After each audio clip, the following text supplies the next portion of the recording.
Hey friends, how are you? Jamie here. I hope you're going well. Welcome to the Pure Jamie Milne podcast and JMTTv. I haven't done a podcast for a while, so I thought no time like the present.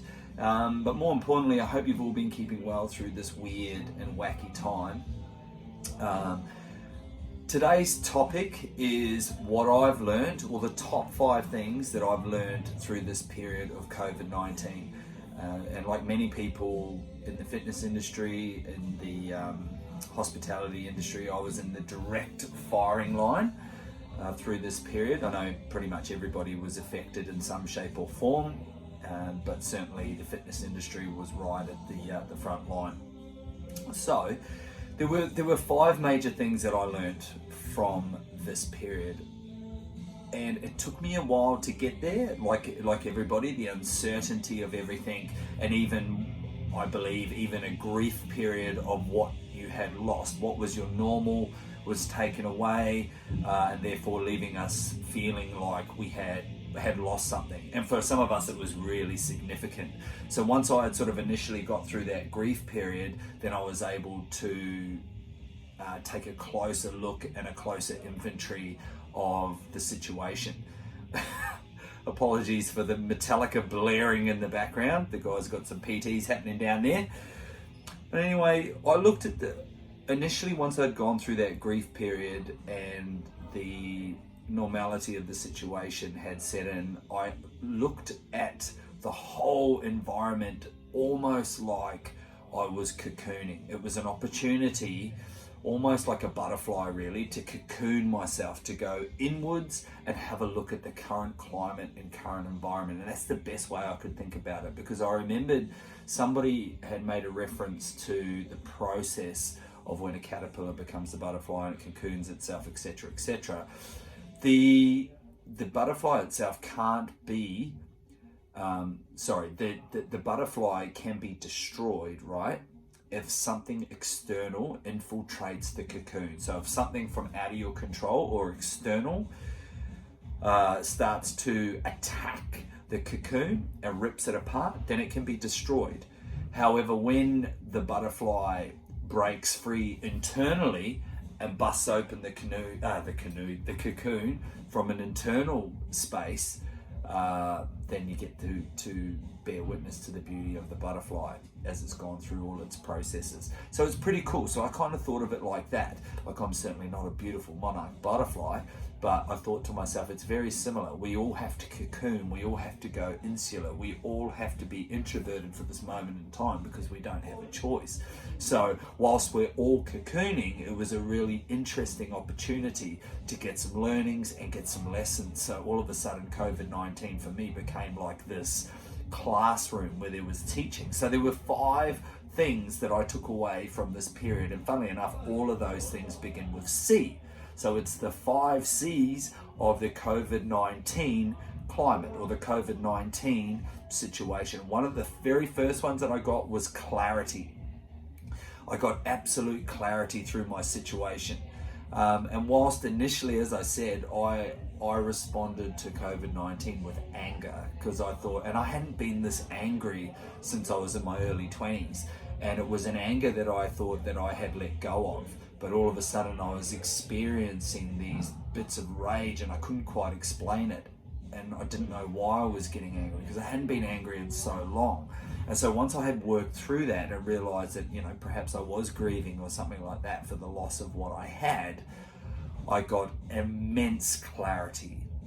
And in that moment of clarity, I realized what was important.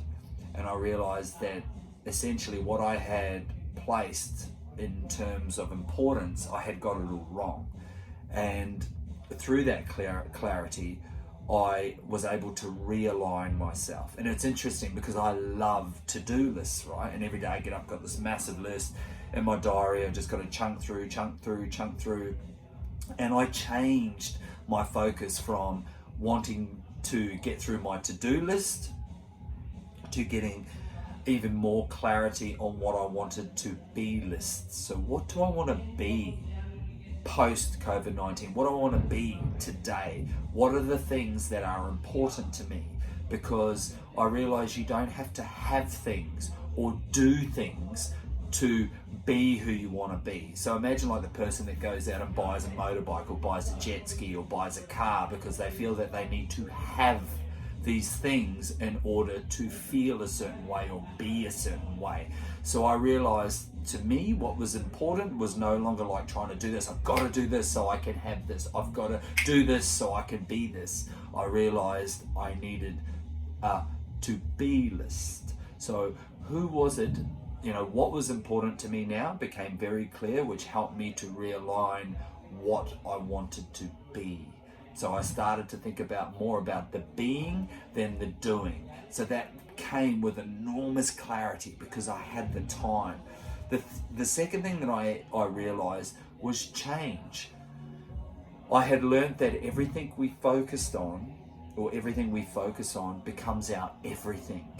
So what we think about, our thoughts become our reality. And you think about something long enough, have those thoughts for long enough, all of a sudden that's what you start to see.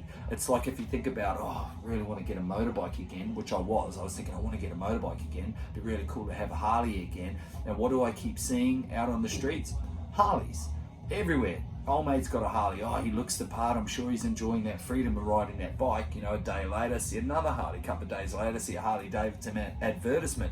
And it just goes on and on and on. So what you think about becomes your reality, and our thoughts become our experience. So at this moment in time, this was reiterated and amplified to me because fear set in around COVID-19. And all people were doing was posting, ISO this and fucking ISO challenge this and ISO this and here's me in isolation, can't wait to be doing this, and oh my God, there's all these people dying in Italy, there's people over here dying in Europe, this is weird, America's in shutdown.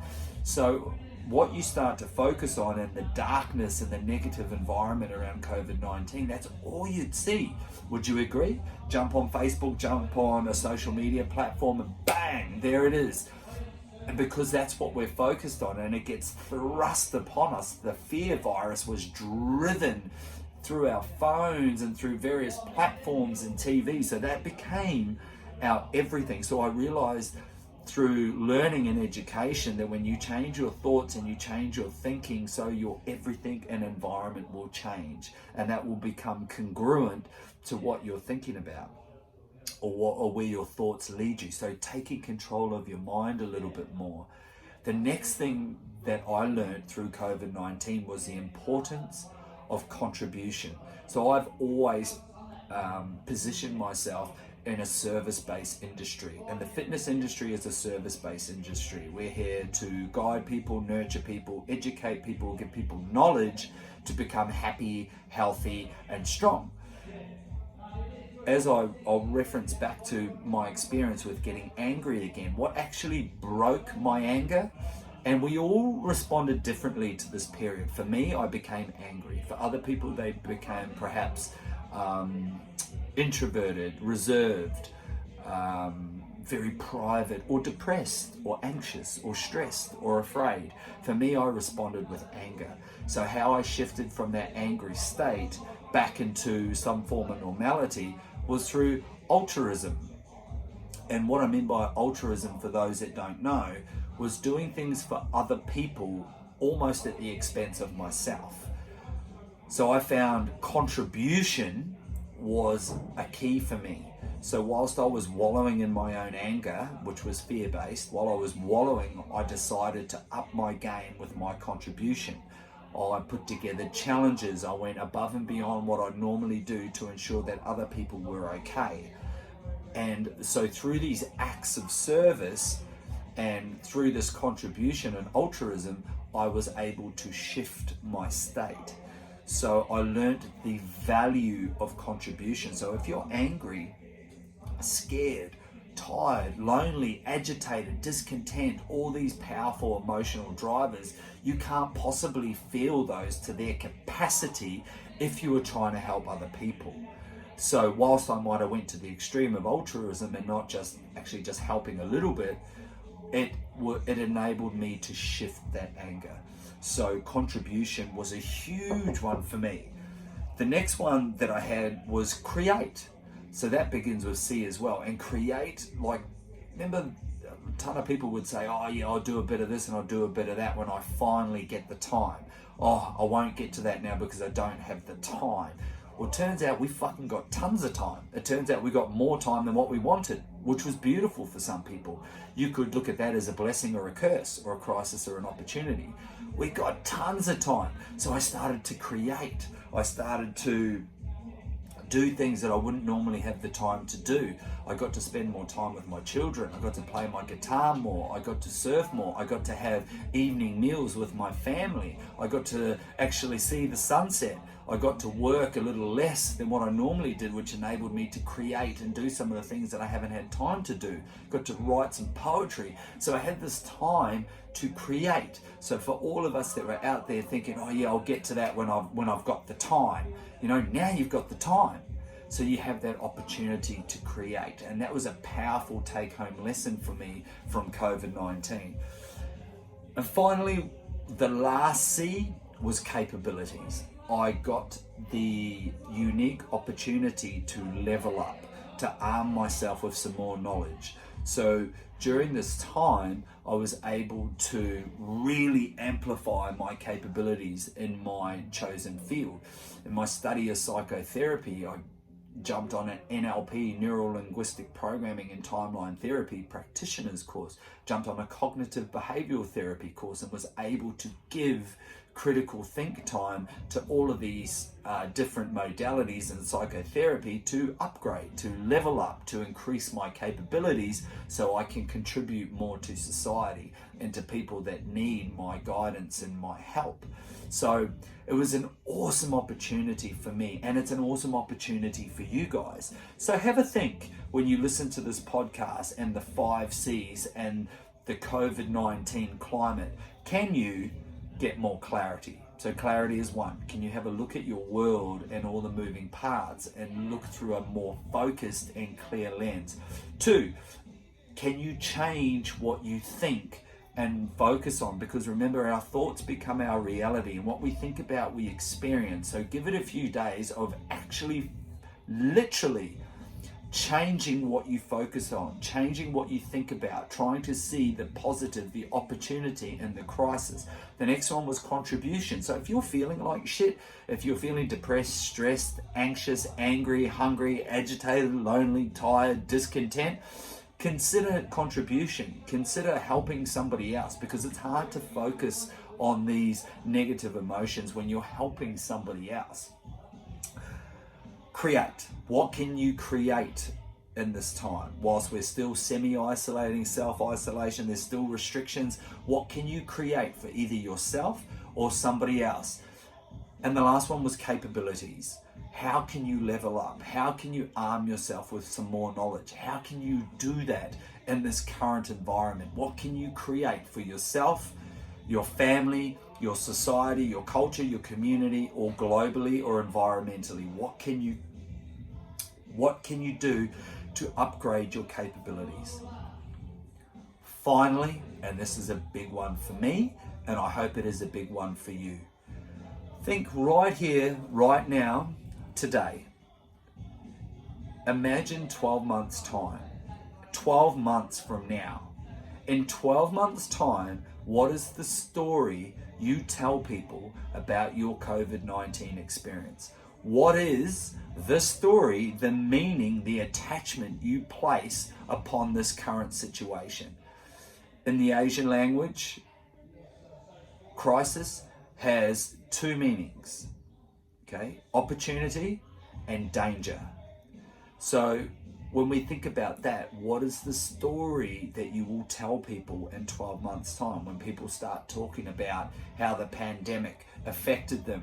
What is the story that you use? Was it danger? Was it shit? Was it a negative outcome? Was it a negative experience? Even if you were affected financially, economically, emotionally, spiritually, physically, psychologically, was it a crisis? Was it danger? Or was it an opportunity? So think now as you listen to this podcast or you watch this YouTube clip, what will the story be when you share your experience of COVID-19? If you enjoyed this podcast, team, and you got some value from it, please share, please subscribe to our YouTube channel, and stand by for some more awesome podcasts and YouTube episodes in the future. Go well, team. Stay safe, stay strong, and we'll see you on the other side.